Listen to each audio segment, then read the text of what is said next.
Chers amis, je ne sais si c'est le moment de dire un petit mot vu la beauté de ce que l'on entend, mais il me l'a été demandé.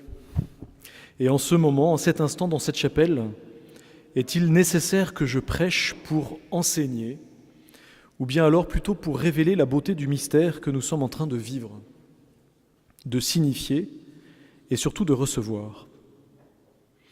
À travers cette création mondiale de ces musiques, il nous est donné d'entendre résonner le psaume 127, ou bien, vous le savez, dans la numérotation 126, en fonction d'un décalage.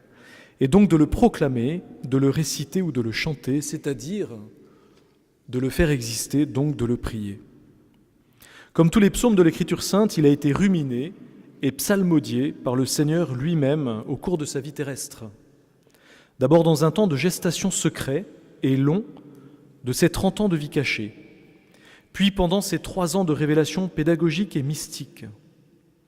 Poème liturgique attribué au roi David, les psaumes sont des chants spirituels qui révèlent le cœur de Dieu dans l'inspiration du cœur de l'homme. Ces prières, maintes fois répétées, viennent comme nourrir l'intelligence, la raison et la vie tout entière de celui qui s'en laisse imbiber. Le psaume 127 a aussi la particularité d'appartenir à la série des 15 psaumes appelés psaumes des montées ou des degrés. Et d'ailleurs, il est intitulé comme tel sur notre papier, Cantique des montées. En effet, la liturgie du temple de Jérusalem permettait d'incarner les symboles que véhiculaient les pratiques de ce peuple. Ainsi, pour atteindre le Saint des Saints, le lieu le plus sacré, lieu de la présence de Dieu à l'intérieur du temple, il fallait gravir 15 degrés. 7 d'un premier parvis dit extérieur, que les pères de l'Église attribuent à l'Ancien Testament, et les 8 suivants pour le parvis intérieur, évidemment symbolisant celui, selon les pères, le Nouveau Testament, celui qui donne accès ultimement à Dieu. Bien entendu, nous sommes intéressés par la gradation de ces degrés qui fait grandir le pèlerin pour atteindre ultimement non pas seulement la connaissance de Dieu, mais surtout sa présence. Or, que révèle encore celui d'aujourd'hui, que nous entendons aujourd'hui, ce premier de la série des 8, celui de la vie nouvelle et de l'alliance éternelle, si ce n'est entre autres que le premier professeur, le premier guide, le premier révélateur, c'est Dieu lui-même.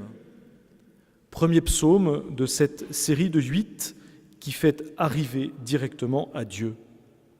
Il est magnifique de constater à quel point, par cette remarque, votre profession ne va pas être dévaluée, mais au contraire estimée et élevée. En effet, votre travail consistera à permettre l'éclosion d'une liberté à la lumière de la vérité que vous allez transmettre ou petit à petit faire naître dans l'intelligence de ceux dont vous aurez la responsabilité. Or, cette illumination intellectuelle que vous visez ne s'arrêtera pas seulement à la limite de la connaissance de l'intelligence, en augmentant toujours plus les sciences, mais sera surtout l'amorce d'un chemin éternel que vous ouvrirez dans le cœur de la personne en passant par son intelligence qui touchera son âme ou même la nourrira et lui donnera de voir et de pouvoir goûter ce à quoi elle est appelée dans sa montée. Alors oui, c'est en vain que travaille celui qui bâtit, s'il n'a pas compris que son œuvre terrestre ne s'arrêtera pas aux limites de sa compétence, mais ouvrira des perspectives au-delà pour passer du fini enseigné à l'infini révélé, dévoilé. C'est donc la présence de Dieu qui est visée dans cette montée liturgique tout autant que pédagogique. La grâce des écoles inventées et tenue par l'Église catholique dans l'élan de l'Évangile, répandue dans le monde entier, et c'est en partie notre fierté, et depuis tant de siècles, mais qui ne prétend pas détenir l'exclusivité de cette charge, c'est précisément de ne pas oublier que la mission d'enseigner n'est pas faite pour ajouter des connaissances qui seront vaines si elles ne visent que la réussite terrestre, mais bien plus pour ouvrir à la liberté de l'agir, pour choisir l'éternité dans le quotidien de l'humain. Votre trésor sera alors de transformer cette relation si belle du professeur à son élève dans l'élévation d'un être, non pas seulement pour l'instruire, l'informer, le renseigner, mais pour l'élever, lui faire gravir les échelons, l'entraîner sur les degrés de ses parvis et dans cette manière, l'enfanter. Vous choisissez ce beau métier qui est de coopérer à ce que Dieu a de plus précieux, le soin de l'humanité. Vous voulez, avec vos propres forces, aidés par la grâce, travailler à cette éclosion, cette élévation qui conduit à la contemplation. C'est pourquoi il est possible de dire d'un professeur qui devient un maître avec le temps qu'en réalité, il a été un père ou une mère dans sa discipline. Or, cette perception d'une réalité terrestre va se confronter à la parole de Jésus-Christ qui nous demande de ne jamais usurper la seule paternité qui vient de Dieu. En effet, il est le seul qui donne, qui soutient et de qui tout vient, à commencer par la vie. Mais quelques-uns qui conduisent à lui et réveillent cette vie ou lui permettent de croître et de s'embellir, assument une partie du don qu'il est en travaillant à sa croissance et donc, comme par délégation, et c'est un peu votre vocation, emporte ou devrait emporter le nom. Ce travail alors n'est pas vain, il enfante, permet une fécondité intellectuelle qui va bien au-delà d'un diplôme ou d'une reconnaissance. Il permet de faire grandir l'humanité et de lui ouvrir les portes de sa juste destinée. Autrement dit, ce psaume vient nous rappeler que la source est en Dieu, mais que pour abreuver l'humanité, il a besoin d'instruments qui porteront en partie sa dignité, surtout s'ils vont le réaliser ou bien se heurter à la vanité d'un travail exaltant et même épuisant, mais qui n'aboutira pas et se heurtera aux limites du temps, même si une certaine transmission s'accomplira de génération en génération. De toute façon, à la fin, ce travail aura été vain. Tandis qu'à la lumière éternelle, ce travail humain temporel doit conduire au divin.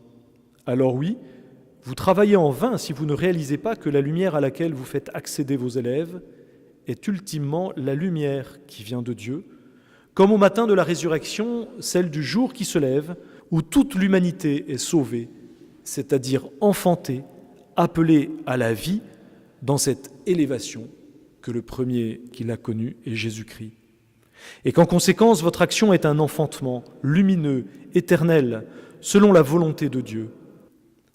Armez-vous pour assumer le poids du jour avec ses difficultés, mais sans oublier que votre combat est celui de la vérité, dont l'auteur lui-même annonce donner le chemin et la vie. Que votre métier soit marqué par le combat dont parle le psaume ou la torpeur du dormeur, insouciant, est assez réaliste, mais pendant laquelle pourtant Dieu continue de travailler, en donnant toujours et en faisant fructifier. Car qui n'a pas été, avant d'exercer votre qualité de professeur, cet étudiant un peu dégagé ou inconscient, somnolent et sollicitant l'ardeur de son professeur? Vous n'aurez pas peur alors de bien appréhender la réalité de notre humanité sans jamais oublier sa source et sa fin. Qu'entre-temps les moments aient été compliqués n'est pas étonnant, c'est même peut-être un peu rassurant que des étudiants soient turbulents. Puisque dès les origines, le monde est blessé par le péché, cette manière de justement rater sa cible, que vous, enseignants, allez déjouer en permanence et avec compétence. Du moins, c'est pour ça qu'à votre tour, voulant assumer cette belle responsabilité, vous voulez ardemment vous former en demeurant dans l'humilité. Quelle action de grâce vous pourrez alors laisser monter vers Dieu quand, ayant parcouru ces degrés qui nous conduisent dans sa demeure et où vous guidez ceux que vous accompagnez, vous pourrez chanter sa reconnaissance et apprécier sa présence. Pauvrement, mais fermement, vous aurez participé à votre manière à la naissance et à la croissance de l'humanité. Votre tâche aura tout simplement été d'expérimenter que seul l'homme est capable de transcendance dans l'immanence, mystère de cette alliance de l'âme avec le corps, et que dans l'unité, nous pouvons rassembler dans le chant de la prière la simple psalmodie d'un psaume désormais éternellement chanté dans le cœur de Dieu lui-même.